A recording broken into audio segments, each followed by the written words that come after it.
kuidas viia ta ostuotsuseni, mis hetkel seda teha. See on hästi oluline ka see, et kui me räägime müügist, siis müügi pool on see, et minnakse liiga kiiresti müüma või close ima. Mis on tähtis?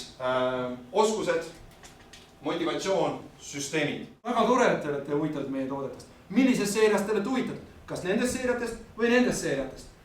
Las ma mõtlen, saada mulle mõlemad. Kas on võimalik kaubanduses teha niimoodi, et sa ei riski oma rahaga, aga juba müüd ära toote? On küll, sest et sa teed ette müüki. Sellised mahlad ja nüüd räägime trendidest, eks ole. Tervisetooted on trendis. Mahlatooted, kõik mis on pandud, squeezitud kokku. Frush on absoluutne turuliider. Kuidas on võimalik ainult Frush nagu laiutab selle turul? Never, ever ära vaidle, ära korrigeeri, ära ole smart ass, sest me kirjutasime vastu, by the way, Estonia is in European Union. Sorry, et me oleme teinud lepingu ühe Läti ettevõttega, kellel on ainuõigus kogu Baltikumis. Nüüd on see vahe. Ma ei ostnud seda story't ära. Tegelikult nad vastasid sellele.